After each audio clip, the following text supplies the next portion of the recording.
Ya, halo kawan-kawan Sanak semua. Bagaimana kabar kalian? Semoga kabar kalian baik-baik saja ya. Dan di video kali ini saya ingin membahas topik yang eh, untuk kalian yang pemula wajib paham ya tentang ini. Jadi apakah pernah kalian membeli bibit ayam dan terlihat sehat-sehat ya dan lincah, tetapi setelah umur 3 hari baru terlihat mulai ada yang lemas dan di bagian belakang anusnya ada kotoran putih yang menempel, lalu mulai ada kematian satu persatu tapi tidak langsung ya, bertahap. Ya itulah yang diakibatkan oleh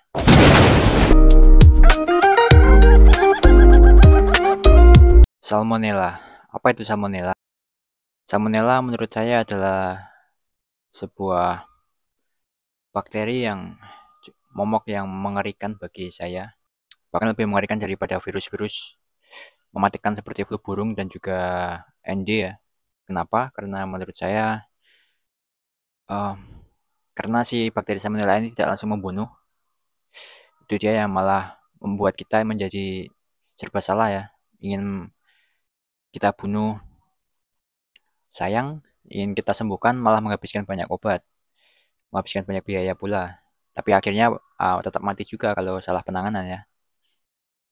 Dan seringnya juga ya, si bakteri Salmonella ini adalah penyebab 90% kematian pada ayam layar dan juga pada bibit DOC ayam. Yang paling pasti ya di bibit ayam ya, itu hampir 99% penyebab kematiannya ya si Salmonella ini, Pulorum. Oke, jadi si Salmonella ini ada 4 jenis ya. Mungkin kalian belum tahu bahwa Salmonella ini ada dibagi menjadi em, apa namanya ya? Ya 4 jenis. Yang pertama ada Salmonella Pulorum, kedua ada Gallinorum, ketiga ada Typhimurium, dan keempat ada Enteriditis. Nah, dari keempat Salmonella ini terbagi menjadi dua ya, dan ini menjadi sangat bertolak belakang sebetulnya.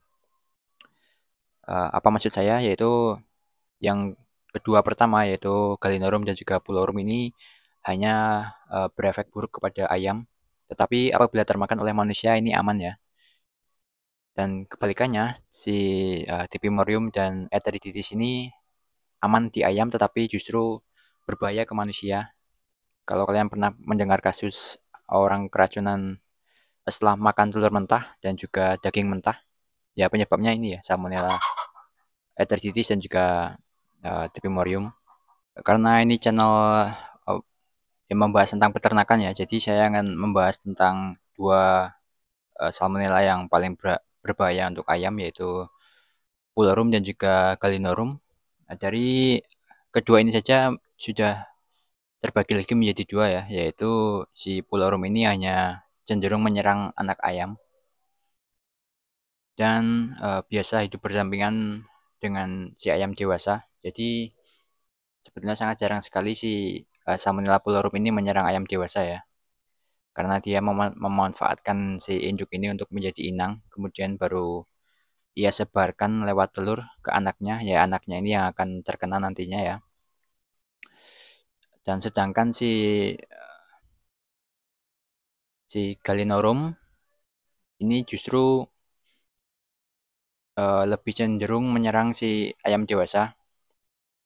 Ya gejalanya disebut, kalau si Salmonella Pulorum ini sebutannya Pulorum ya untuk berak kabur. Nah si untuk berak hijau pada ayam dewasa ini disebut fall typhoid. Itu cuma nama penyakit saja ya. Uh, dan si fall typhoid ini apa? Yaitu gejalanya yaitu tadi ada berak hijau dan disertai lesu dan jengger biru dan ya nafsu makan turun biasanya ya. Serta telurnya otomatis kalau ayam layar. Dan mungkin ada kebingungan juga dari peternak ya, kalau berak hijau itu mungkin kebanyakan orang menyebut kolera. Kolera juga kotorannya hijau atau kuning, tetapi di perbedaannya itu level di level masa infeksinya ya. Kalau kolera ini sangat cepat. Kalau dia benar-benar terkena kolera biasanya hanya bertahan 24 jaman langsung mati ya. Pasti mati. Kalaupun diobati, kalau kita tepat obatinya ya bisa bertahan. Tetapi kalau si Salmonella gallinorum ini cenderung tidak langsung mematikan, tapi hanya menyiksa saja ya. Bahkan bisa bertahan berminggu-minggu, em, tidak mati ya. Hanya hanya menyiksa saja ya. Berbeda dengan em, kolera yang akan langsung cepat mati. Nah, ini juga saya membahas tentang yang belakangan ini viral yaitu tetelo ya. Kalian pasti sudah sering dengar juga kalau kalian tinggal di kampung banyak ayam yang dilepas liarkan itu mati mendadak ya, banyak yang mati. Pasti banyak mengira itu flu burung ataupun ND atau tetelo biasanya sebutannya. Nah, ini mungkin banyak yang misunderstanding ya tentang penyebab ayam kematian mendadak padahal pagi sehat, sore mati. Nah, ini sebetulnya saya yakin penyebabnya adalah kolera ya. Nah, si kolera ini juga em, terkadang tidak memiliki gejala dan ya bisa saja paginya sehat, sorenya tiba-tiba mati ya karena si kolera ini menyerang peredaran darah dan setelah sel darahnya rusak dia bisa mati mendadak kejang-kejang ya. Dan ya itu dia, jadi jangan selalu menyalahkan si ND ya dan juga flu burung karena kasihan jadi kambing hitam ya. Oke, untuk gejala dari Salmonella pulorum ya kalian pasti sudah tahu ya kalau di anak ayam DOC itu biasanya di belakangnya ada kotoran putih-putih menempel di bagian anus dan juga bulunya kusut. Tapi yang paling pasti ya itu tadi di kotorannya menempel banyak kotoran ya. Itu sebagai pertanda bahwa pencernaannya sedang tidak baik. Lalu untuk solusi, oke ya solusi. Kalau di anak ayam di DOC sebaiknya ini cara paling aman ya dan juga paling efektif, apalagi untuk kalian pemula, yaitu dengan cara 1 minggu pertama adalah masa kritis. Jadi di 1 minggu pertama kalian harus wajib di bawahnya. Kalau kalian memakai kandang box ya, di bawahnya itu wajib kalian full dengan kertas koran. Jadi angin kalian batasi em, dan setiap hari diganti ya atau ditambal dengan kertas baru. Nah, selama masa 1 minggu ini juga kalian wajib memberikan em, antibiotik untuk amannya ya. Lebih baik nambah modal daripada kalian menanggung angka kematian yang cukup. Masalahnya bukan cuman angka kematian ya, tetapi kalaupun dia selamat, sedangkan ada beberapa temannya terkena, dia selamat, nah itu pasti juga sudah terinfeksi ya sebetulnya, tapi karena imunnya kuat, jadi dia tidak ada gejala yang mematikan. Tapi tetap dia akan membawa sampai dia dewasa dan akan menularkan ke anaknya nantinya. Jadi sebaiknya kalian cegah dari sejak benar-benar umur 1 hari, yaitu dengan kalian beri 24 jam 24/7 ya dengan antibiotik. Dosisnya ya sesuai anjuran pada kemasan. Dan saya menyarankan untuk saya pakai yang merek terapi karena kandungannya lebih fokus ke bakteri pencernaan ya. Cocok untuk Salmonella ataupun E. coli. Sedangkan merek lain saya belum coba jadi saya tidak menyarankan. Ya kalian bebas mau pilih apa saja ya. Tapi saran saya selain merek Tetraclor dan juga Tremisin saja ya. Bukan ajakan menghindari, tetapi menurut pengalaman saya saja ya kedua em, kedua antibiotik ini cukup kurang efektif. Lebih seringnya ya tidak hampir nggak ngefek ya. Saya berkali-kali coba entah kelebihan terlalu overdosis atau memang kandungannya yang cukup berbeda, tapi sering malah menyebabkan kematian ya untuk si tetraklor ini. Kalau termisin kebalikannya hampir tidak mempan sama sekali. Oke, kemudian oke lanjut tadi selama 1 minggu. Setelah 1 minggu kalian boleh hilangkan kertasnya ya. Jadi kotorannya supaya langsung turun ke bawah. Dan karena nanti sudah tidak pakai kertas lagi, jadi baiknya untuk wadah pakannya. Kalau kalian peliharanya nggak banyak, per satu kandang box hanya 50-an ekor, itu di bawah lampu kalian uh, ada baiknya pakai nampan. Nampan boleh nampan plastik, nampan besi. Kalau saya pakai nampan besi supaya kehangatannya bisa menjalur ya dari lampu.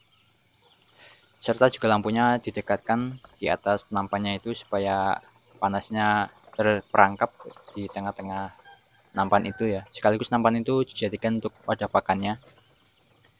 Jadi karena di sekitar nampan itu pasti suhunya cukup ya, cukup hangat. Maka ayam kalau butuh kehangatan tinggal ke situ saja. Dan kalau dia merasa kepanasan tinggal minggir saja. Karena kan di bawahnya sudah nggak ada kertas jadi udaranya lancar ya. Jadi tidak ada kata ayam kedinginan ataupun kepanasan. Lalu setelah 1 minggu itu kalian boleh lepas dari antibiotik, tinggal kalian rutin rolling dengan jamu pada minumannya. Kalau kalian nggak mau menambah biaya ya. Kalau vitamin ya boleh saja kalau kalian mau pakai vitamin, tapi saran saya pribadi menyarankan jangan memakai dosis terlalu banyak ya. Karena vitamin kalau terlalu banyak kurang baik juga. Lalu kalau untuk ayam dewasa, nah ini juga ya saya ingin cerita kemarin kan saya habis kawin suntik ke ayam layar di suatu kandang. Saya tidak perlu sebut. Um, jadi sangat mengerikan sekali ya si kandang ini. Produksi telurnya hanya sekitar 25% sampai 30% saja. Padahal kalau kandangnya memang bawahnya becek dan juga cukup lembab, ditambah atapnya genteng ya, jadi masih ada kebocoran air, eh, apa namanya ya, cipratan-cipratan kecil itu ya, embun. Jadi kandangnya semakin lembab, ditambah mungkin penanganan ayamnya memang ya kurang tepat juga. Nah kalau sudah seperti itu ya, kalau ayamnya sudah sebelumnya agak mendingan, tidak jenggernya biru-biru, sudah hmm, di masa pemulihan mungkin, tetapi karena kandangnya yang cukup lembab jadi susah sembuhnya ya. Ya kalau kalian mengalami itu, kalian peternak layar ataupun ayam lainnya bertelur, saran saya kalian pakai bubuk kunyit dan juga probiotik ya. Karena kalau sudah seperti itu antibiotik sudah tidak mempan karena memang terlambat sebetulnya saya yakin ya. Penanganannya terlambat dan ya kurang tepat obat juga. Kunyit dan juga probiotik ini sudah cukup untuk mengatasi itu ya. Kenapa? Karena pada dasarnya oh ya itu kan saya yakin terkena salmonella, baik salmonella gallinarum ataupun pullorum menyerang bersamaan ya. Dan efeknya mungkin sudah berkurang karena sudah diberi antibiotik, tetapi tetap efek dari kerusakan organnya ini yang akan lama untuk sembuh ya. Ya karena itu tadi dan juga karena diberi kipas, ini malah memperburuk kondisi imun ayam ya.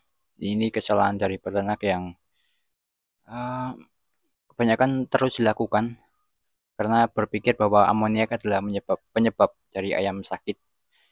Memang itu betul juga um, memperburuk ya kalau amoniak terlalu tinggi karena bawahnya becek. Tapi saran saya sebetulnya lebih baik gimana caranya supaya kotorannya itu tertutupi ya. Bisa dibungkus dengan plastik di bawahnya supaya tumpukannya kotorannya baru ya, tidak bau busuk lagi. Dan kemudian dari si ayam kita beri ayamnya full air kunyit dan juga probiotik. Itu jauh lebih baik daripada kita beri antibiotik ya, karena antibiotik itu kan bukan obat, itu hanya bertugas untuk membunuh bakterinya saja. Sedangkan untuk efeknya ya tidak ada efek sama sekali ya. Apalagi kalau sebetulnya masa-masa penyembuhan itu kan bakterinya sudah berkurang, jadi antibiotik sudah tidak perlu lagi diberikan. Kita tinggal memberi cara supaya um, metabolisme pencernaan ayam kembali baik dan bisa menyerap nutrisi dengan baik dan kemudian bisa memulihkan sendiri kondisi ayam itu.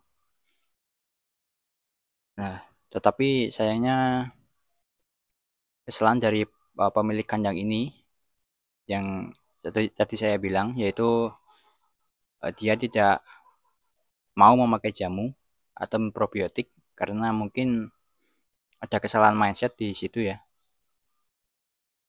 Dan saya sempat mengajak bicara dengan karyawannya, bukan pemiliknya. Itu saya menyarankan memakai probiotik dan kunyit memang sangat denial sekali ya dari karyawannya sendiri.